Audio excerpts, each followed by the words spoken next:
Hit the button. We should be. Here we are. We're live.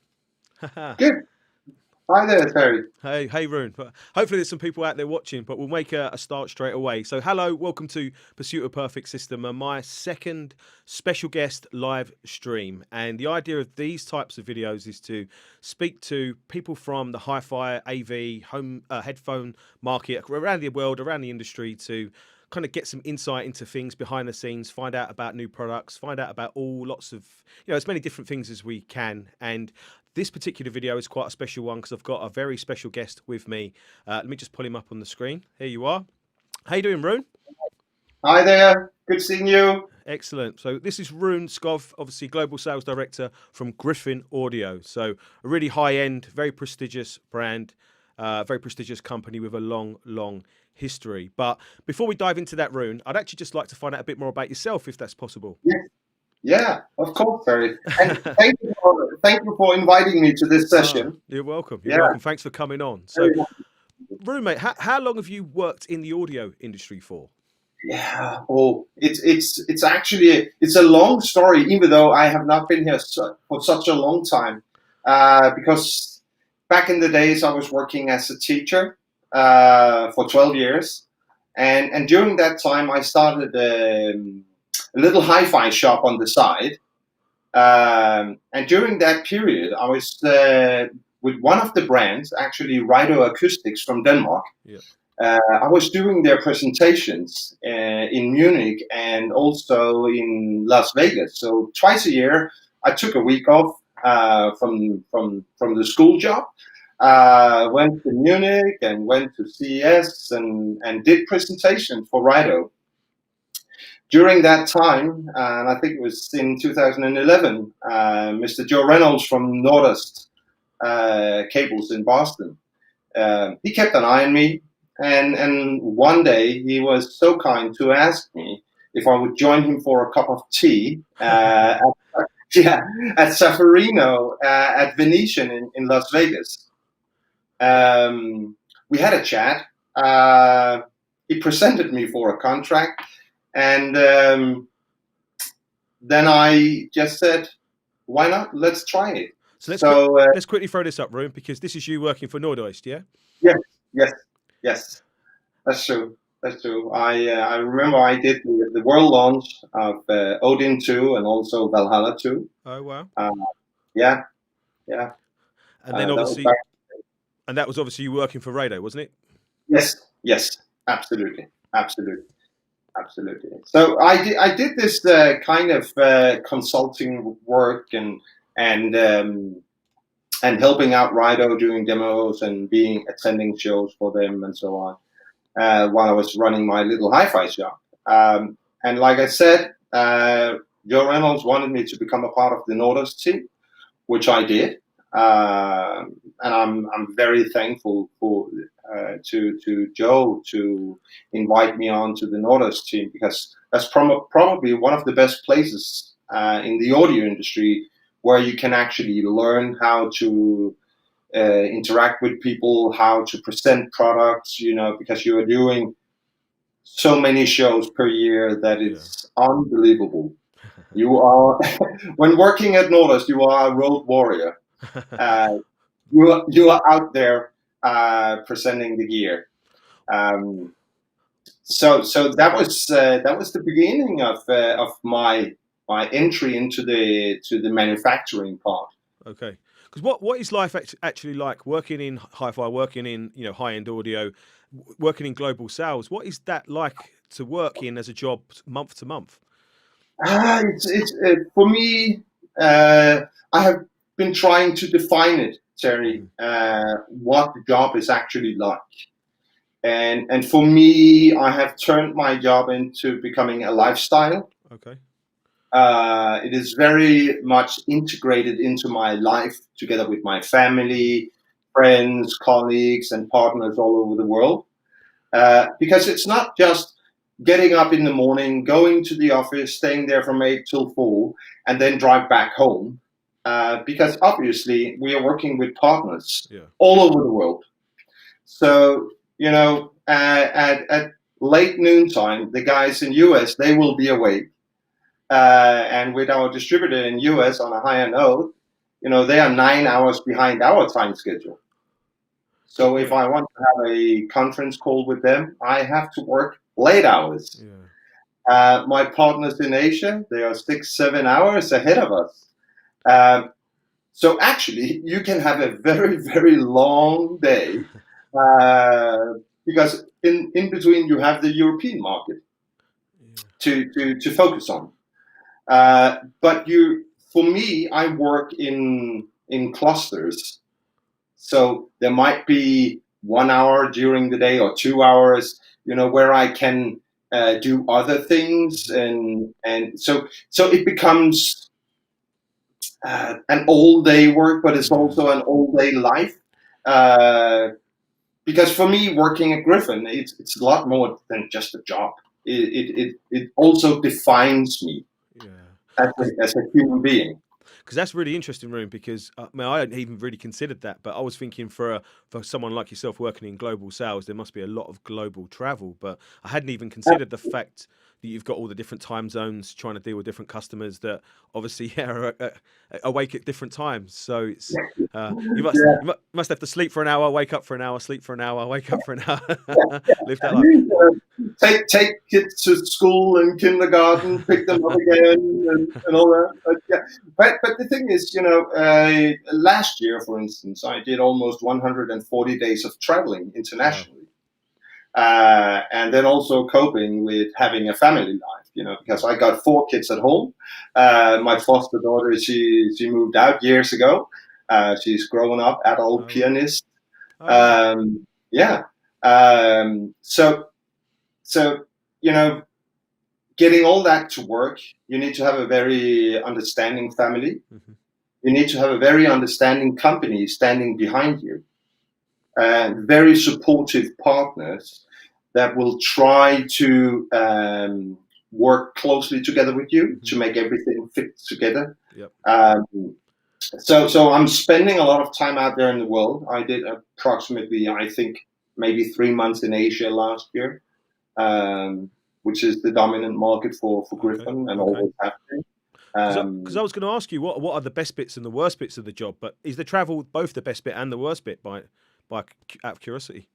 It's a very, very fair question, Terry, because when you're about to leave home, leaving your family behind, the day before I leave, when I'm packing up all my stuff and ironing the shirts and all that, then I get this feeling in my tummy, where it's like a little bit of a rumble, and now I know that I will leave the family for either a week or 2 weeks, or maybe even longer when you're doing the long trips in Asia.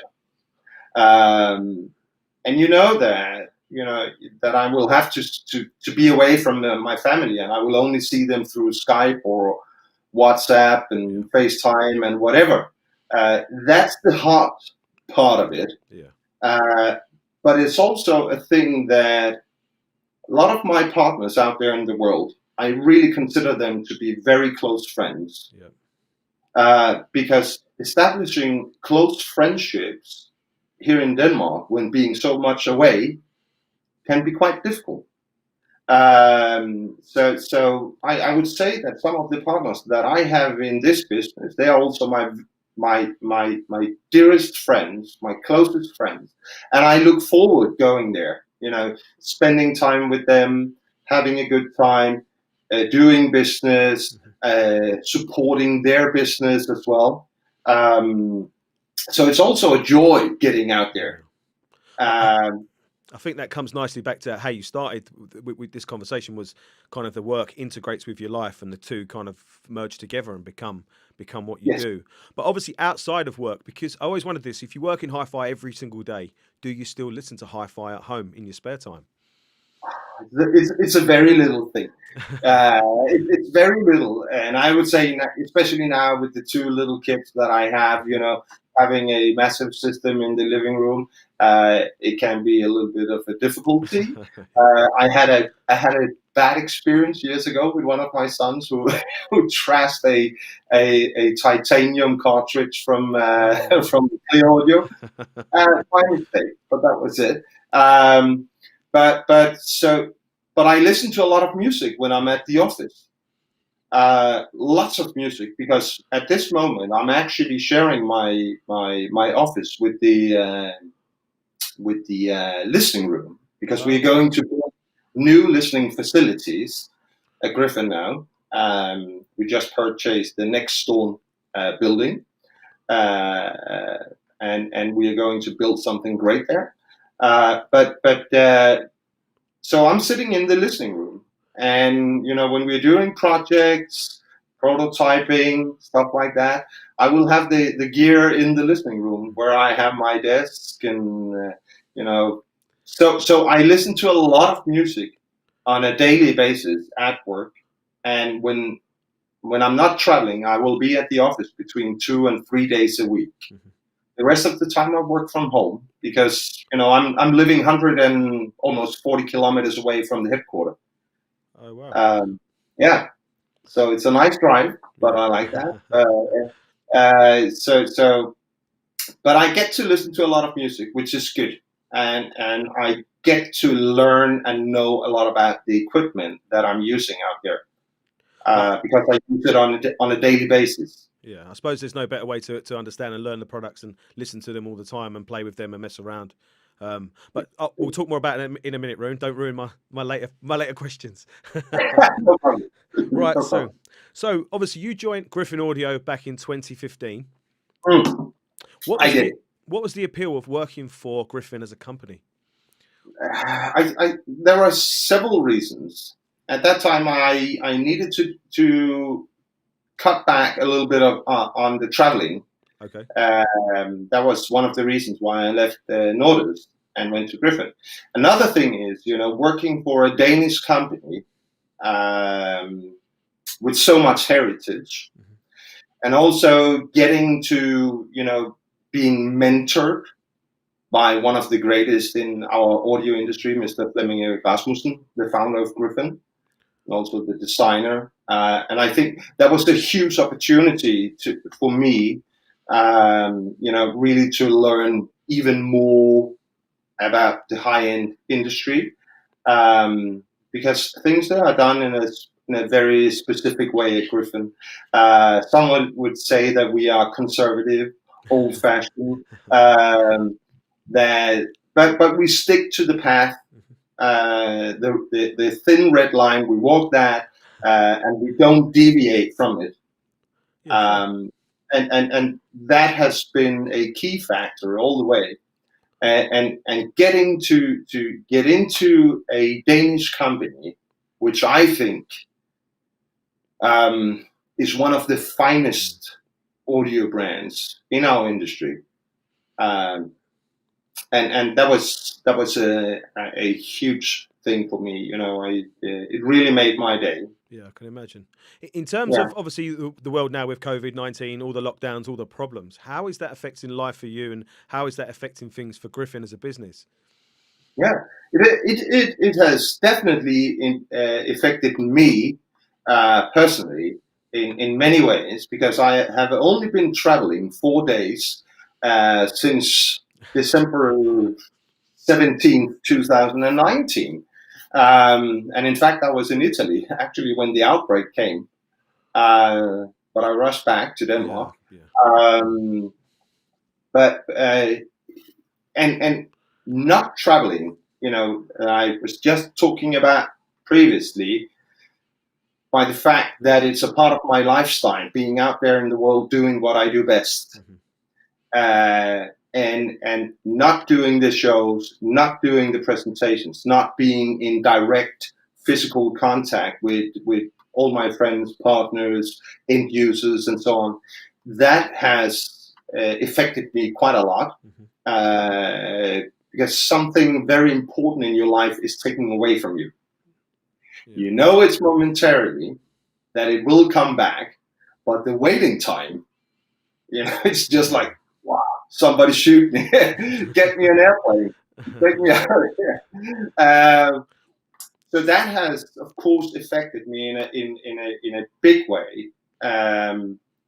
But luckily, Terry, we work, to me, with some of the finest distributors and dealers in the world. And, some of them we've been working with for plus 30 years. Wow. They've been with us almost all the way.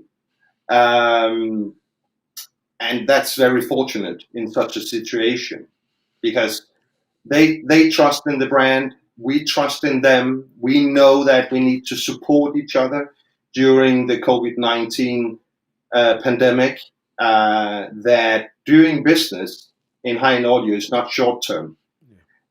You need to plan years and years ahead, and you just stick to the guys you trust, and that has, they have a lot of faith in us, that we will be around in 2 years from now as well, and in 20 years, because they put so much effort, time, money into the branding of Gryphon, and also into supporting their clients. Yeah.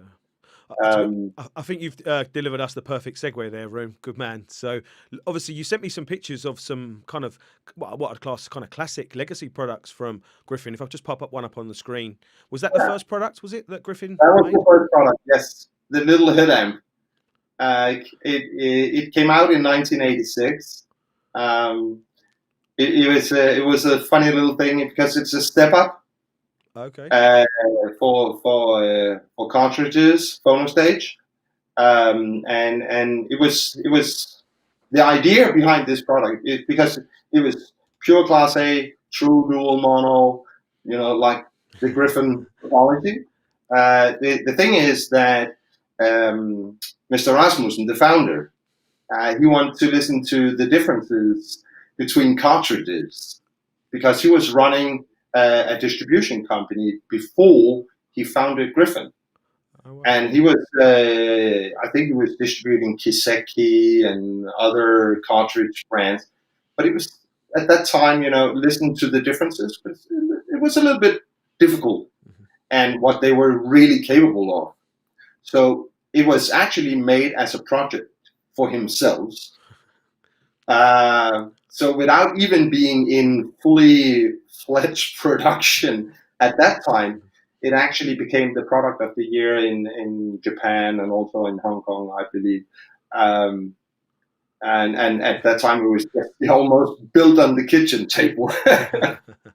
Let me show you another one, Rune, because this is another photo you sent me, which was really interesting. So, yeah, was that the first Gryphon amplifier? Was it? That was the very first big beast. That was the DM100. Okay.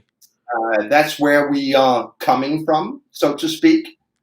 It was pure Class A, 100 watts per side, true dual mono, fully balanced, only balanced interconnect, so on. Because there shouldn't be any doubt that this is a balanced design. You can take it in, saw it in two parts, and it will still play music.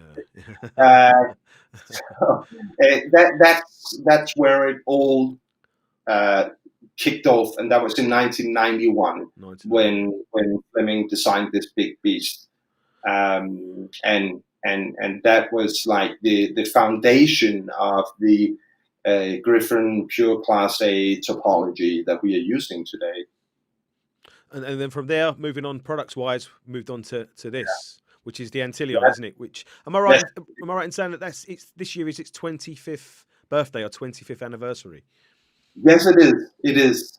It's very much the 25th. The Antilleon came out in 1995, and it was based on the DM100. So what we learned from the DM100 was incorporated in the original Antilleon design. And I think that the original Antilleon, in terms of pure Class A amplifiers and how massive they are, also in terms of power, the capacity of the power bank and so on.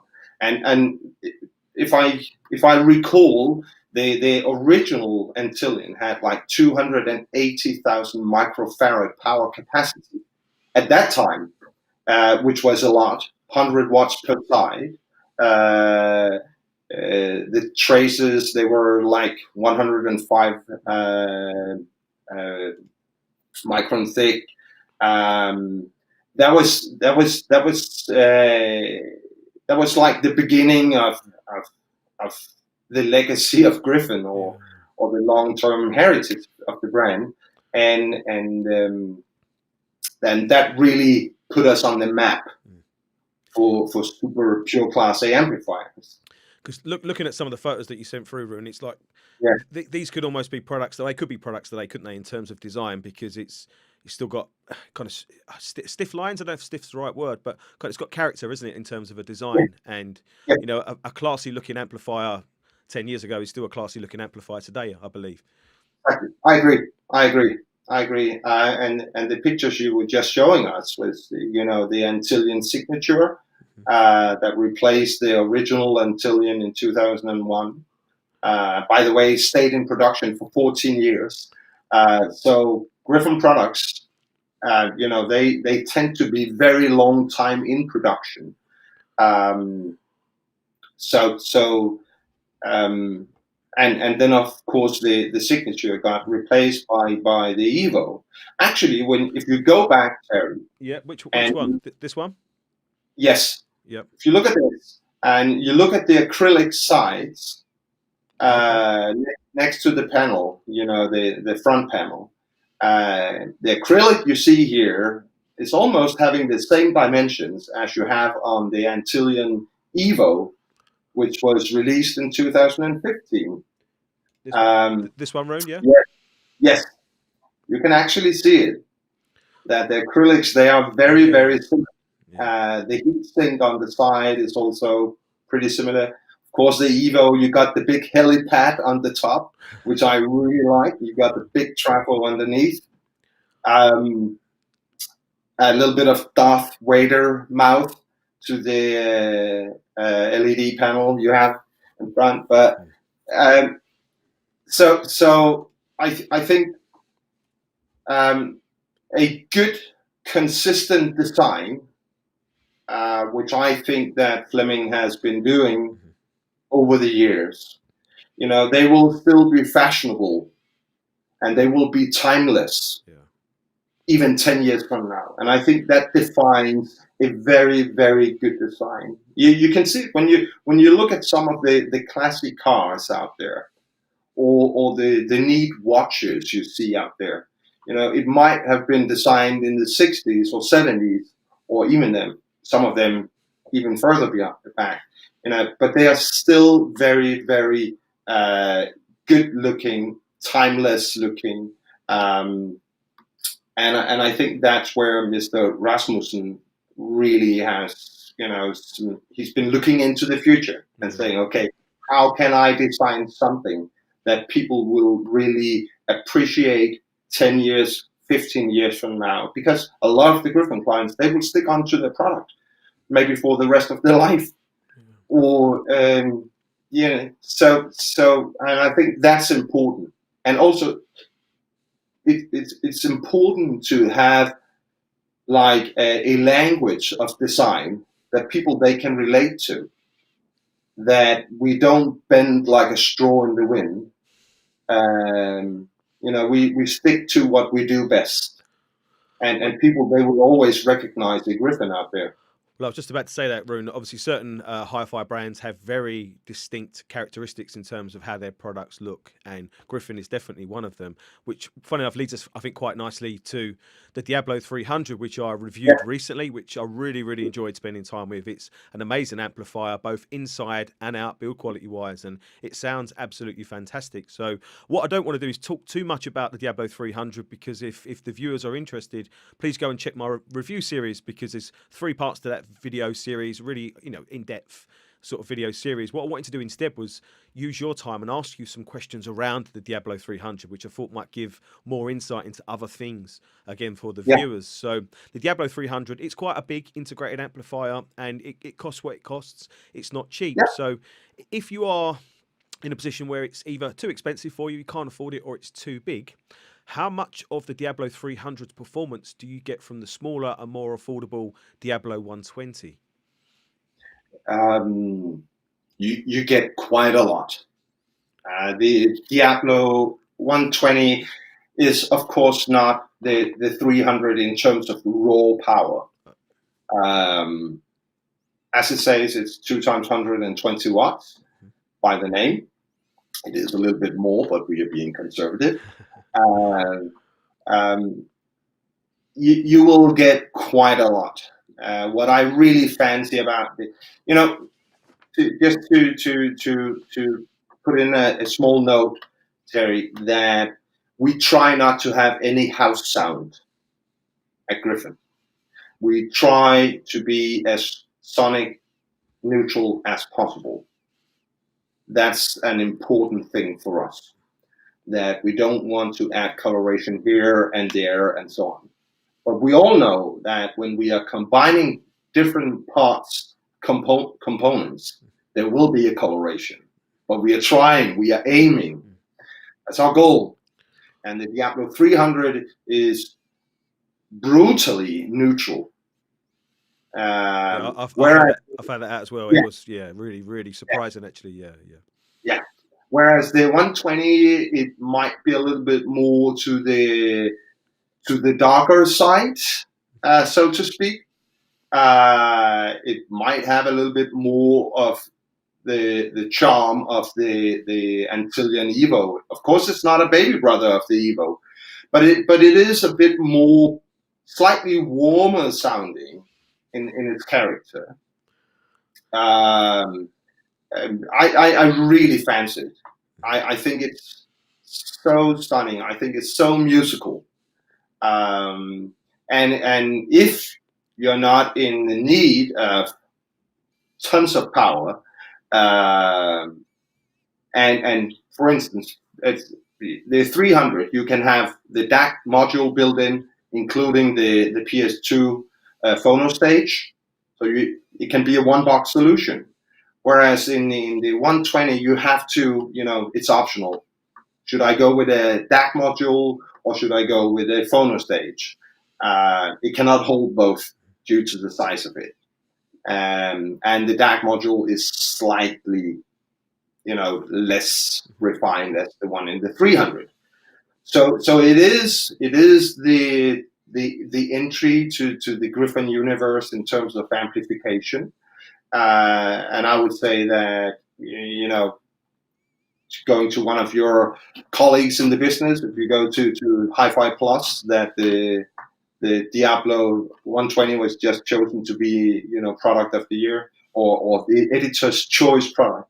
And it was reviewed at that time at Roy Gregory. And I know that he fancied that amplifier a lot.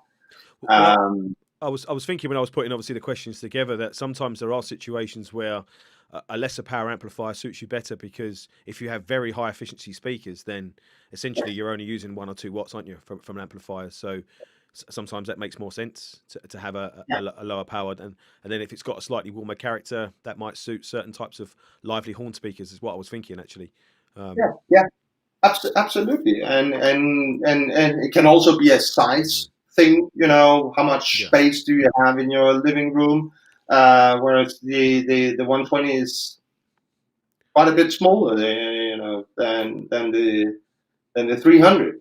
But overall, I think the 120, it is a very, very nice amplifier. But if you need the power, you go with the 300, because you can drive anything into the ground with the 300. Well, I was just thinking, I'm sitting here thinking, I'm actually being greedy, with the watts, for example, because 300 watts for the Diablo 300, on paper, that's the highest power amp from Gryphon, isn't it? So some of the bigger amps that are pure Class A are maybe 100 watts. 100 watts is a lot of power, isn't it? 100 proper watts is a lot of power. So 120 watts is still enough to drive pretty much most speakers around the world anyway, isn't it? So I think it's important to sort of bring that up. But let's quickly talk about Essence, because Yes. Essence is the new product range from Yes. Gryphon. Obviously, preamplifiers and power amplifiers. I'll quickly bring them up on the screen. Yeah. So what I want to ask is, if people are interested, go and check the website out. There's loads of details on there. But what I want to ask you, Rune, is why? Why now? Why release this product range? Yeah. We've been asked the question several times. And we have also been asked questions.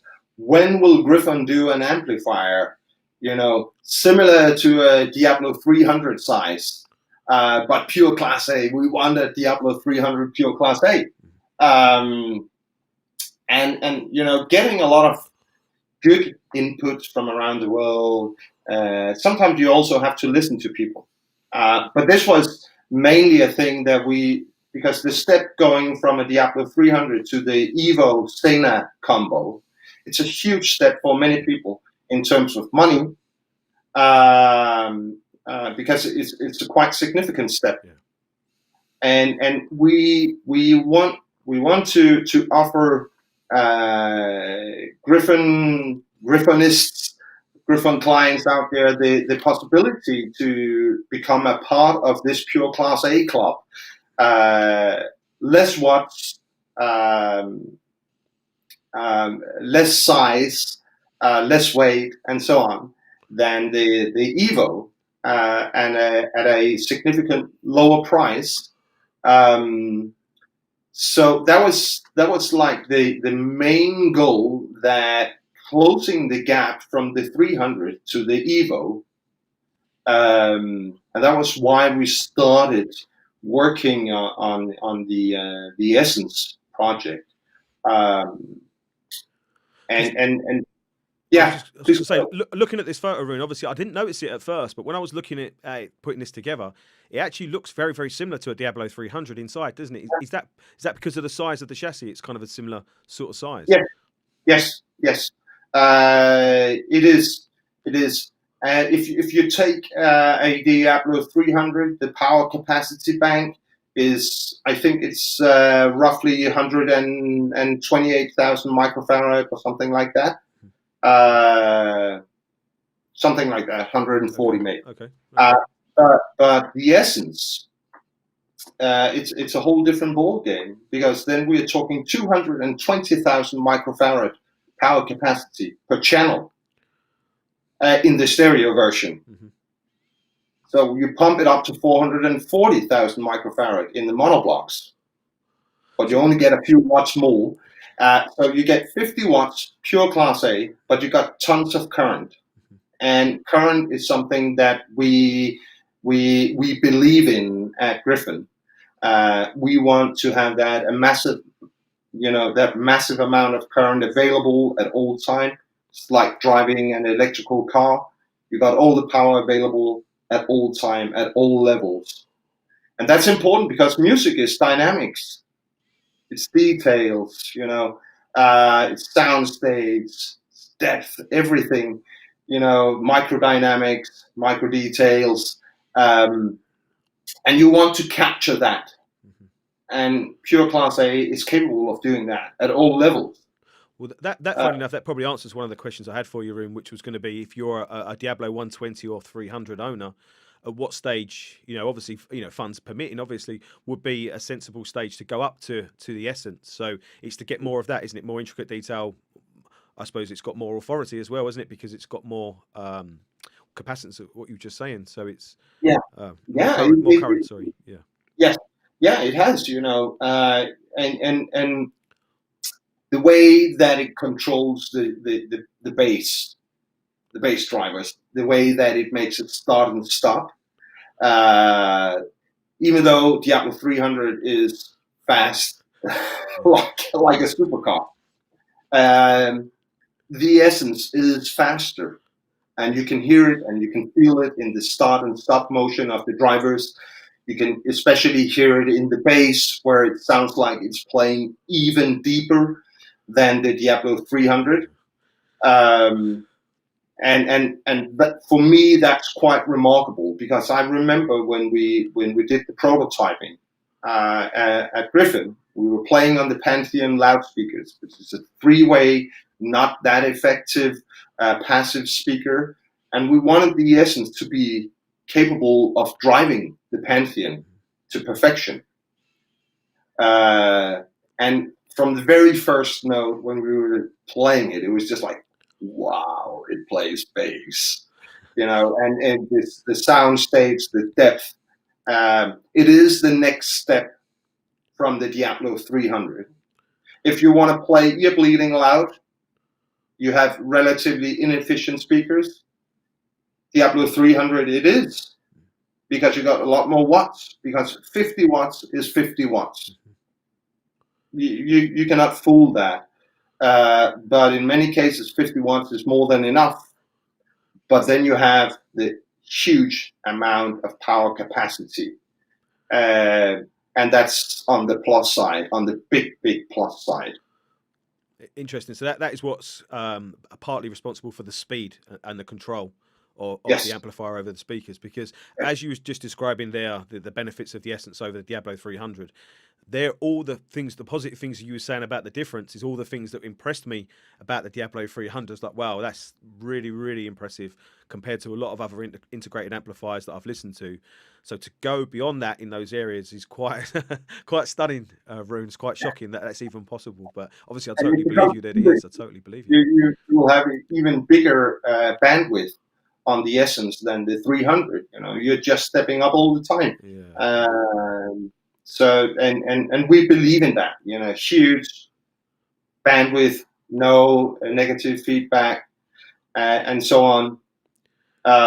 It is a part of the Gryphon design philosophy that you don't have to invent the deep plate every single day. Yeah. Sometimes you have to stick to some topologies, to some design philosophies that that you are very, very capable of, and then just refine it. Yeah. From time to time. Well, let's look at something else, Rune, because let's look at HiFi shows, because obviously you always put on a really amazing HiFi show demo, and I really appreciate you letting me film the demos that you have over the last couple of years. And I know the people that watch my videos really appreciate them because the amount of people that watch your demo videos. But let's roll this. So this is from Munich 2019. Presentation, yes. I think you was putting on for the Ethos CD player, wasn't it? It was brand new, but in that room was a lot of Gryphon products. That's a big speaker system. That's a very big overall and very high end hi-fi system. So can you tell us a little bit about that? Obviously, why you would present that system at a big show like Munich? Yeah. When we launched the Gryphon Ethos CD player, it was a huge thing for us because we used to have the old Mikado CD player, the Mikado Signature, that went out of production, and a lot of people that were asking us, when are you going to do a new CD player? Mm-hmm. And at that time, it was just like, oh, which direction are we going? CD players, turntables. We were not thinking about doing turntables, but at that time, the turntable market was really peaking. But we also have to think about the fact that a lot of our clients, they prefer CDs, and they have massive collections, just like myself. What should I do with my 5,000 CDs? I want to have a super high-end CD player with a built-in DAC module, so you can actually hook up your laptop or stream or whatever you want to do. But at Munich, when you're presenting a product like the Ethos for the very first time, you want to do it with some of the, I would say, legendary stuff that has defined us as the super high-end manufacturer. So we were playing, big Mephisto solo amplifiers, 200 watts per side, 1 million microfarad, pure Class A amplifiers. We're playing the Pandora preamp 2-box solution, the Trident 2 speaker system, and there were several reasons for the Trident 2. One, I believe it's one of the finest speaker systems that we have ever made, and also one of the finest systems in high-end audio. There are many, many great speakers out there. I will have to commit to that. Tons of great speaker brands that I love playing also with the Gryphon stuff. but as you know, we are complete manufacturers, so we're also playing the VIP cables. But choosing the Trident 2 speaker is that it is a semi-active speaker system. So you have an amplifier in the back, twice the size of a Diablo 300. It's class AB amplifier, a little bit over 500 watts, only designed to drive the 4 woofers, nothing else. Yeah. You got 3 different Q settings. You got low cut filter, and you can adjust the bass level plus minus 12 dB. So you have many settings and options.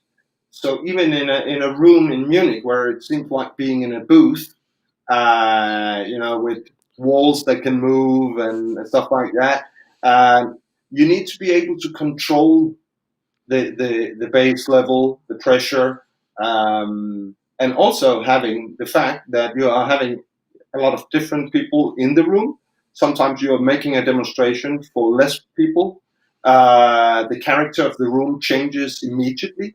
So then you just adjust the roll-off or the bass level to the numbers of people you're having in the room, which is, and I think that's people there coming to get a great experience. And if we are not capable of showing them what we are capable of, and not giving them a very, very nice musical presentation, then we shouldn't play. Then we have to do a static display, because why disappoint people? Yeah, because funny enough, Rune, that was going to be one of the questions I was going to ask you. So let me just quickly roll this video, because this is, hold on, let me just start that from the beginning, because so you can see the whole thing. There we go. So that is the full Kodo system that you took out to the Warsaw show, the audio video show in November, I think it was last year, wasn't it? So that is absolutely, for starters, it's an amazing hi-fi system. I was blown away by the demo that we filmed. But I had 2 questions really is, what goes into and how much work is it to ship and set up a system like that, and then how do you go about setting up a hi-fi system for maybe 30 or 40 audio files that are going to sit in the room and listen, because they're not just audio, not just people, they're audio files. So their expectations are through the roof in terms of what they want to hear, what they expect to hear when you're talking systems at this level. So, how much goes into it, Rune, and kind of how do you live up to those expectations? First of all, it's a massive job. It all starts with some of the guys at the factory, our service manager, designers, and so on. And Bjarne is who's handling all the freight stuff and things like that. Because the Kodo system in shipping weight, just the Kodo system, is 1.3 ton. It's 8 big crates that you have to move, and you have to put the things together, because it's a modular system, because you cannot ship them or get them up in one piece and so on. So it is a massive thing. It's a massive logistic thing. And when we are having our listening room on the first floor at the building, it will be craned down. There will be a big truck coming with a big crane lifting the entire system down from the first floor. So that's the hard part of it logistically. But I think that the guys working at Gryphon, who's been a part of this for such a long time, they are. I would say it's almost OCD-like in terms of being strict with things. When it's being packed, we know that there are 8 cables here, there are 1 box there, So everything is done in a way so when I'm out there with a distributor or almost on my own, that I can handle it. That I don't have to run around asking, do you have a wrench for this? Do you have like a lifting thing for that? And so on, because I know everything is there. And I don't have to ask the guys, did you remember to put in some banners? Did you remember to do this? Because I know it's there. So Um, basically, the team are very professional and they kind of deliver everything. I suppose from doing it all the time for years and years yes, and years. yes. Yeah. But again, we are doing a few shows per year as a Gryphon brand that we are behind. Um, and we have just done it, so many times now, that we know what it takes. And yeah, it is what it is. We were only two guys setting up the entire system in Warsaw, Wow. and one of them, he has never tried setting up the Coda system before. So but otherwise we were two guys doing it, which worked out well. And then, of course, after that, then comes the part where you start dialing in the speakers, doing the toe in, doing the moving back and forth. Luckily, the room in Warsaw is pretty good because it's a TV studio. Yeah. So you can make it work. Furthermore, having the big bass towers of the Coda system is also semi-active. The amplifier is just twice the size, so you got 1,000 watts per side to drive the 8 bass drivers. And the big Mephisto solo monoblocks, they're taking care of the passive towers, and they have an efficiency of 95 dB. So having 200 watts pure class A at 95 dB, it's easy. It's easy. But that then it comes in, because you have to position all the chairs in the room, because otherwise it would change character immediately when you start playing, if you haven't set up all the chairs, everything, when doing the actual sound check of the system. And it takes a long time. I prefer actually to have a lot of people in the room when I'm doing the actual sound check of the room, so I know how it responds with people in the room. But they have to.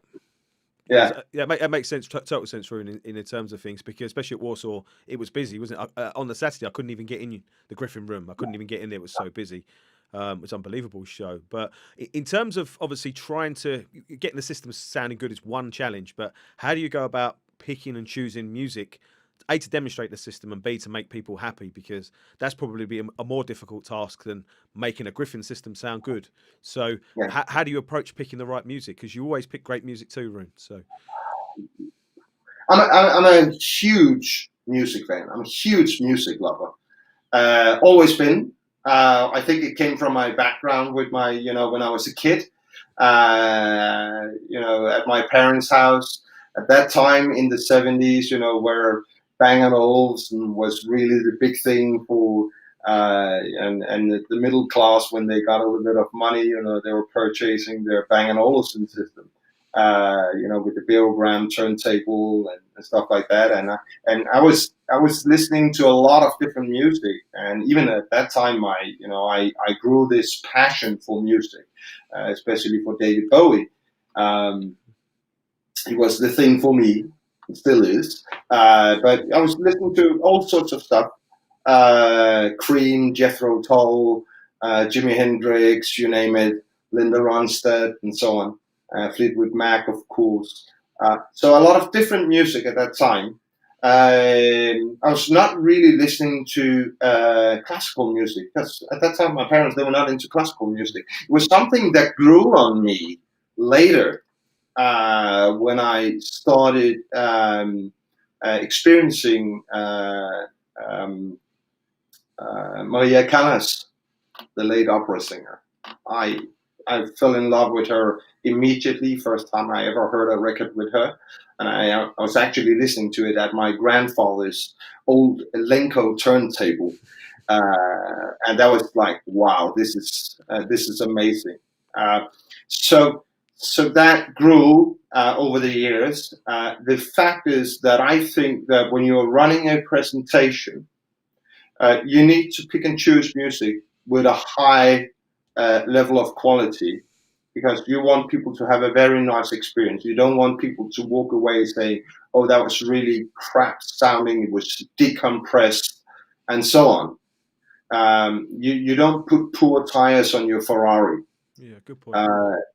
And I think that you need to pick and choose some music that you know will sound amazing on the system. I will always try all the music before actually choosing.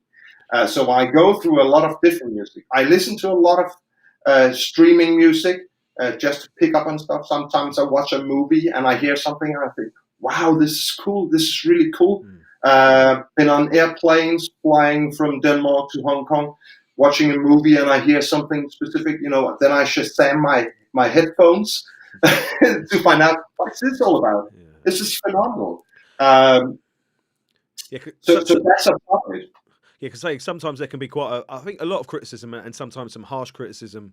Obviously, because the videos that I make, people get a chance to voice an opinion, obviously, in comments, don't they? And sometimes I think the harsh comments of, the manufacturers should have chosen better music, or I don't like this music, or this music doesn't do the system justice, or sometimes it's the other way. This music's making the system sound good rather than the system bringing the music to life. So to me, that's got to be the most difficult thing, is choosing the right music, because obviously you want to choose music that's going to make the system sound good, especially after you've shipped it, all these tons of equipment, set it all up.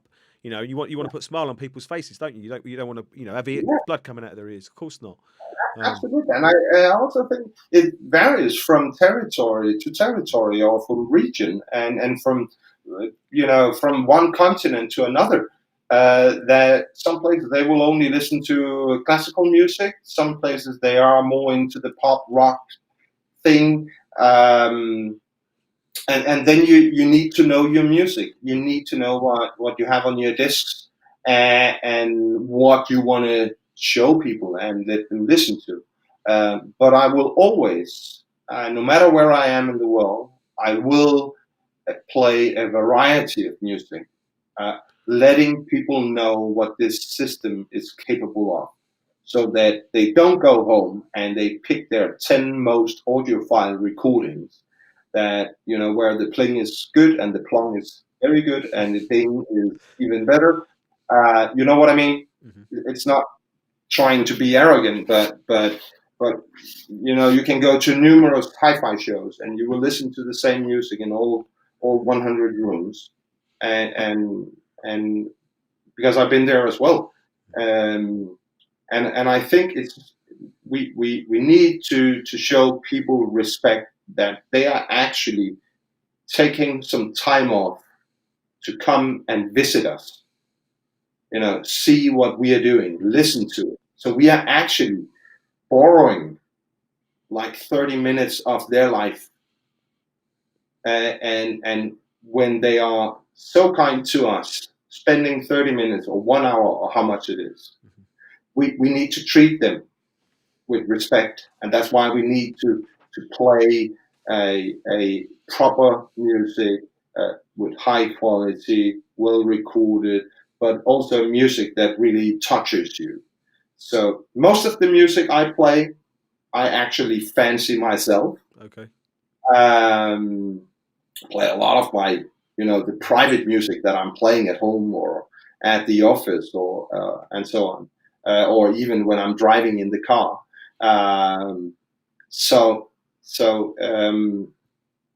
It is a big job, and I'm spending a lot of time trying to discover new music as well, because I don't want to stand. You were just showing images of the Warsaw show, and I don't want to stand in Warsaw this November playing the same 7 tracks for people again. It has to be something fresh. I don't want them to say, "Oh, he was also playing that last year, and he was also playing that the year before," and so on. Well, I think that situation is what spurs the negativity, Rune. It's like when you hear something all the time, then the assumption becomes, it's being played for a different reason. It's being played because it makes the system sound good, rather than it's being played because it's good. I think that's probably what happens. It's quite interesting. Yeah. I think there are other reasons, that a lot of people in our industry, they're listening to the same music. It becomes like a reference. Yeah. But when you are putting up a reference of a particular piece of music, might be Dark Side of the Moon or whatever, people, they know it also from their own system, and they have a perception of how it should sound because they've been listening to this particular track so many times on their own system or on their friend's system, that will be the reference in their mind. But it might not even be close to the reality or whatever. So I think and I think why not introduce people to new music? Because after all, the main reason why most of us stepped into this industry or into this hobby is because music is such a huge part of our lives, and it brings us joy, happiness, sorrow. You can feel sad and all that stuff. It brings out emotions, and we are in that industry providing emotions to people. That is something. And That is something we discussed on camera, didn't we, before we started the podcast or the video cast or live stream? Sorry, that in terms of what Gryphon do, Gryphon are there to present music in an emotional way. That's kind of what we was discussing, isn't it? Really, how important that is. Let's quickly just obviously move into something else, because I want to sort of try and put some of the questions that people have asked in the chat, and there was a couple of questions before. But the last question for me is that Gryphon seemed to make pretty much everything with the exception of turntables. So the only thing that I could see that's missing is some sort of music streamer or what would it be, a server or something like that. So is there any plans for Gryphon to make a music server or streamer in the future? I think even when I joined Gryphon 5 years ago, we were asked the same question over and over again, and we were thinking. And I remember what Mr. Rasmussen always said to me: we don't make products because we can. We make them because we want to. And if we, as a super high-end brand, is going to build a streamer, it needs to be a very, very, very good streamer. Especially if we want to introduce it, in the top end market with all the other good players. There are numerous great manufacturers out there just focusing on the digital side. You have Inunius from Portugal, you got DCS, you got several other, you got EMM Labs from Meitner and so on. You got some very, very good digital manufacturers on the streaming side of things. I know that we are capable of doing something very good, but it's also a matter of taking the right decisions down the line. And when you are introducing a streamer, you know that the development is very, very fast. That you need to have an app being updated all the time because you need to control it, through your iPad or your iPhone or whatever. And you need to have it with a fresh look. There will be different streaming services out there. You will have Rune, you will have MQA, you will have Tidal, you will have a lot of different, Spotify and so on. And should you integrate all of them, or you want to say, okay, I really fancy what they do at X company and what they do at Z company. So that's what we're gonna introduce, integrate into our unit. Then some people would say, why didn't you go with this and that? Because I'm using this and that, but you are not offering that service. And then I will have to say, as a manufacturer, we are not integrating it because we don't think the quality is here. You know what I mean? Yeah. And with Gryphon, manufacturing products being in production for maybe 5-10 years, maybe even longer, before it is being replaced with a new product. We just have to make sure that we want to do that. Um, I think it's very interesting when hi-fi companies move into creating streamers and music servers, because it is very much, it's not just a hardware solution, it's very much a software solution, isn't it? So it's kind of a different or it's a completely different skill set, isn't it? Really building software yeah, than it is building hardware. Of course, it's completely different. and I think we've been the R&D team. I know they are one of the best R&D teams in terms of high-end audio that you can find on this planet. And I'm very, very proud of working with these guys, because they are phenomenal.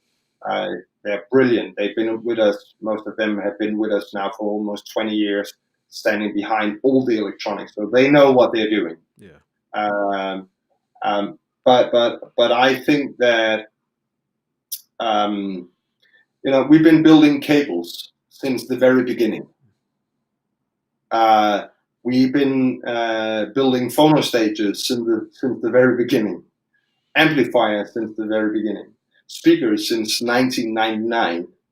So we are more or less a complete manufacturer, except having turntables and streamers. We were actually one of the first companies in the world to use opt sampling in a CD player as well. Even though the technology was there, but we were one of the first companies actually integrating that. So CD media, DA converters, phono stages, preamps, power amps, speakers, cables. We've been doing that for so many years. That's probably enough as well, Rune. Yeah, enough. we might step into the streaming world, but I cannot tell you we're going to do it tomorrow or we're going to do it next year. Okay. It is something, and that's probably, like I told you, that we are some people might consider us to being a bit conservative, or things are taking a long time. But we need consistency, and being a company like us, being a brand name, is also a promise to our clients that they know what they can trust. They can trust in us. One of the questions that somebody asked before we came on the live stream was, in terms of DACs, is there any plans for like a replacement to the Calliope? I think that's how you pronounce it, DAC. Not so far, Terry. Not so far. We're not even in the process of getting something done. You have the Calliope as a standalone, as a fine piece that sounds extremely analog, and you have the Ethos also with an extremely refined DA converter inside. Where you are using the new Safer ES 9038 Pro DAC chips. So is it right? Is it 8 working per channel? Is that how, I'm sure you said something like that. That's true. And they all work. Oh. Yeah, they all work asynchronous. So popping on a clock or anything in front of it, it will not work. So it makes no sense. So that's why there is no input for it. And that's the way that we have designed our DA modules. That we make them work asynchronous. So everything is chopped up before it's put together, more or less. So just looking at some of the questions that people have asked, there's just a couple of interesting ones. Well, there's just a couple of questions. Obviously, I don't mean they're not interesting. One was with the Diablo 300 and the 120. How many watts does it operate in Class A for before it switches over? It's a very fair question.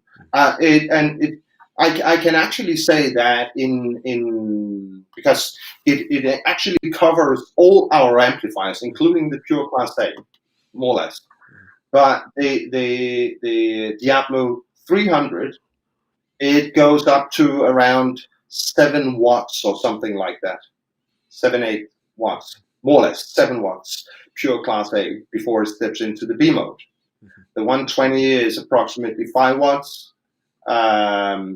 If you go with the Essence, because you can run low bias, high bias on the Essence. In low bias, it's 6 watts, and then if you push the high bias button, you're back at 50 watts pure Class A all the way. and also with the Antillian Evo and the Mephisto, because you got 3 different settings. You got low, you got medium, and you got high bias. At low, it's also around 8 watts, just to cover, make it warm, so keep it running. But of course, when you have the big boys, you just want to listen at high bias. Yes, it consumes a lot of power from the electricity circuit, but and it becomes warm. But that's a part of the pure Class A technology. It's big, warm, heavy, quite expensive to build. But stunning at the same time. Yes, absolutely stunning. Yeah, Stunning. yeah. Rune, it's been an absolute treat. Thanks very much for coming on this live stream with me. I really, really appreciate it. Really enjoyed it, Terry. Thank you for having me on. I hope you had a good time. Yeah. I sure did. Well, I'm just hoping there'll be some other hi-fi shows, if not this year, early part of next year, that we get to see each other and you can show me something new, show me some new music, and I'll get it all obviously on camera. Absolutely, Terry. Thank you very much. It's been a blast. Thank you very much. And Okay, just quickly, bye. let me just quickly just thank everybody for watching. There we go.